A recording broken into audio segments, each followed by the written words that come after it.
Hello, viewers. Welcome to another episode of our program, Marriage and the Home. My name is Israel Tajumao, and I'm indeed delighted to discuss issues concerning marriage with you.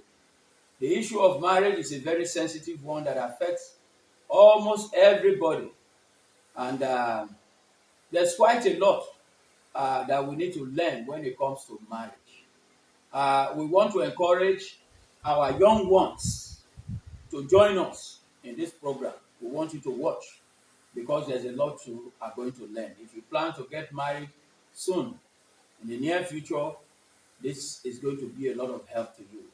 Also, our elderly ones, our parents, we can also pick a thing or two from here that we can use to advise our children and encourage them on issues concerning marriage. We want to continue on our series, reasons for the challenges in marriage. There are so many reasons why people have challenges in marriage, but in this series, we are focused on getting it right first before going into marriage. We say that a lot of people don't take steps in the right direction to get it right first before going into marriage. I'm sure you have heard of the popular saying that goes thus: prevention is better than cure.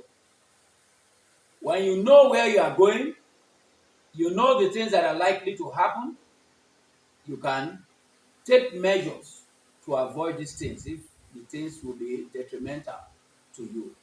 And we know that marriage comes with ups and downs. Certain things can be avoided, but you have to take the steps. You have to look ahead first and then try to stop it. Now, we said that there are 10 steps we are going to list in this program. We've listed the 10 steps and we've discussed up to step number 8. In the last episode, we discussed two of these steps. Step number 7 and step number 8. We said step number 7 says that you should prepare your mind to accommodate others. And step number 8 says, prepare your mind for true companionship. Today, we want to go into step number 9. Step number 9 says, your choice of a spouse should be for the right reasons. I have come to see that many a times, some people do not choose their spouse for the right reasons. There are so many things you see in a spouse that makes you want to marry them. Is it the right? Are they the right reasons? Now, there are some questions you must ask yourself first. What makes him the right person? What makes her the right person? The other question you may want to ask, what do I see in him? What do I see in her? After asking these two questions, the third questions you need to ask is, these things I see, will they last or will they fade? Some of these things will last, some of them will fail. If you have been able to ask all these three questions, then you might be able to guide yourself appropriately. Now let's look at some of the things that a lot of people consider when they decide to marry a particular person. One of them is wealth. Another one is facial beauty. Another one is good physique or shape. Another one is class. We also have case of desperation. We have religious faith. You know, when you want to get married to somebody you share the same religious faith with. Then you want to consider true love. You want to consider good character, and so on and so forth. Now, I want to say here that some of these things, some of these reasons which people decide that makes people to marry a particular person, some of them we can say they are good, and some are not good enough. I don't want to say they are bad, but they are not good enough. You will understand as we make progress. Let's start from the beginning. Getting married for the wrong reasons. The wrong reasons are the ones that are not good enough. The ones that I say they are not good enough. That means you got married for the wrong reason. One of them is wealth. Wealth is a good thing. We need money in everything that we do in life. Money is very important, but it is secondary. It shouldn't be a primary thing. It should be the thing that you see first that will make you to say, this guy is very rich. I want to marry him. No. But I want to agree that money is important because the Bible tells us so. You must understand that money can also fade. Can fade. It may be ill-gotten. The person you're looking that you want to get money, you don't know how you got the money. It may be ill-gotten. It can also present some unpleasant situation. As you have heard, some people say, the rich also cry. How can you have money and you have problem? Now I say money is good because the Bible says so. In the book of Ecclesiastes chapter 10 verse 19b, it says, money answereth all. You are going to need money to do a lot of things in life, but you must balance your needs. Knowing that you need money to do this thing, but it should not be the top priority. You can also be paid. The same Bible that says that money answereth all. In the book of 1 Timothy chapter 6 verse 10, it says, for the love of money is the root of all kinds of evil, for which some have strayed from the faith in their greediness and pierced themselves through with many sorrows. So money can bring happiness to you. It can also bring sadness. It shouldn't be your top priority. Money is secondary. It should be a secondary reason for marriage. Don't put it first. Number 2, facial beauty. A lot of men like beautiful women.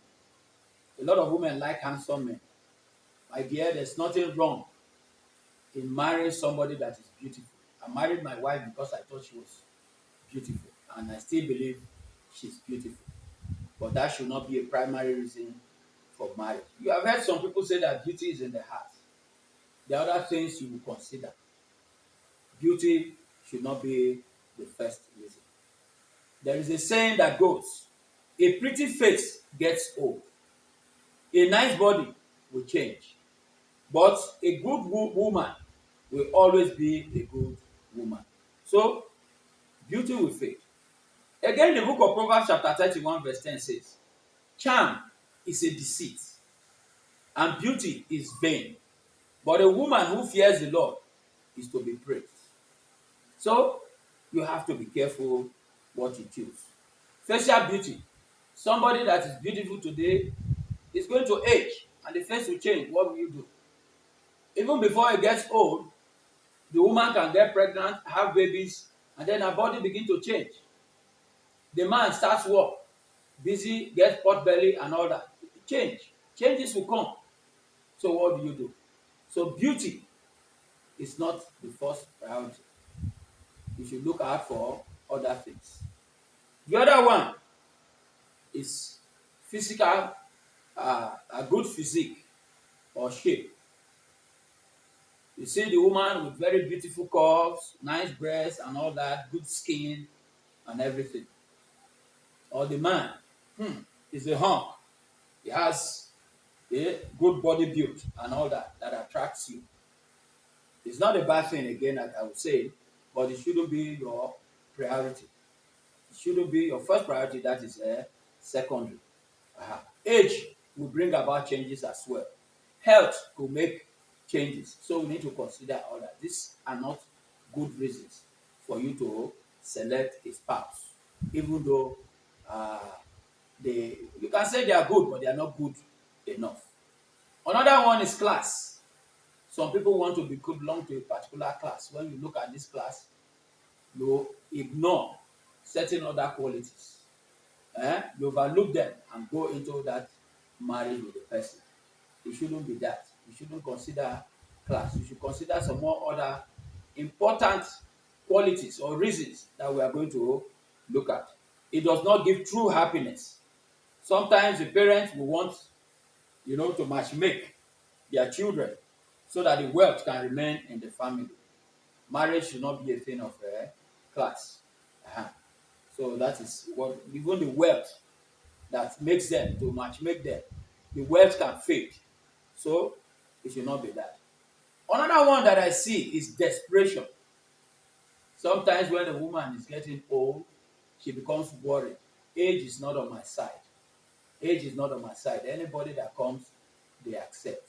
I can understand how you feel, but it shouldn't be the right reason for you to pick a spouse at all. This one is not good at all. Don't be desperate. Be patient. Allow God to take control. And then display good character.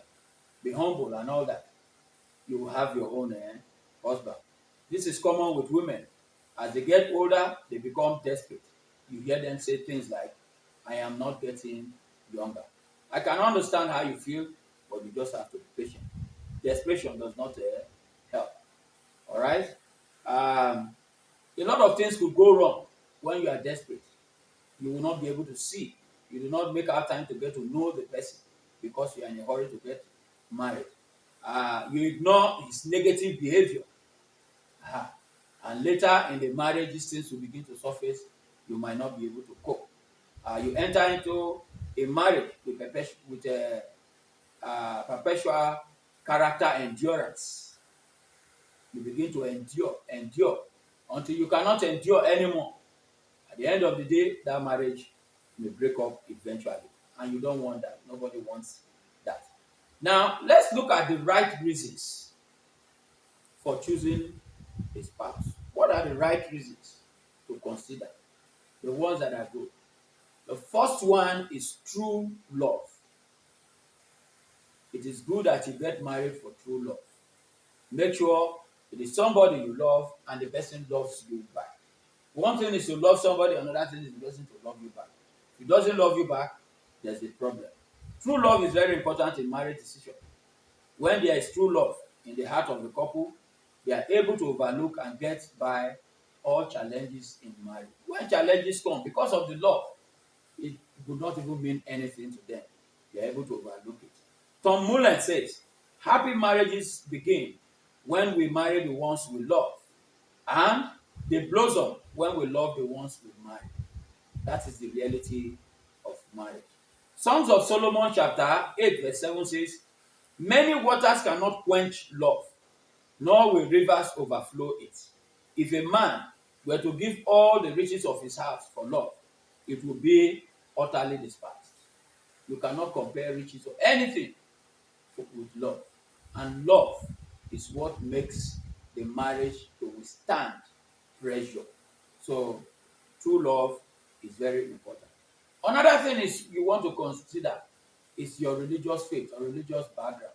You must share the same religious faith or religious background, so that as your marriage progresses, you are able to work together, you are able to understand each other, you are able to do things with each other without having compromise or conflict in the marriage. It is good to get married to somebody you share the same faith with. As a Christian, it will make life easier for you. You don't have to be confused. Who will the children follow to church? Their mother, their father? But if you attend the same church, you know, it makes it easier for you.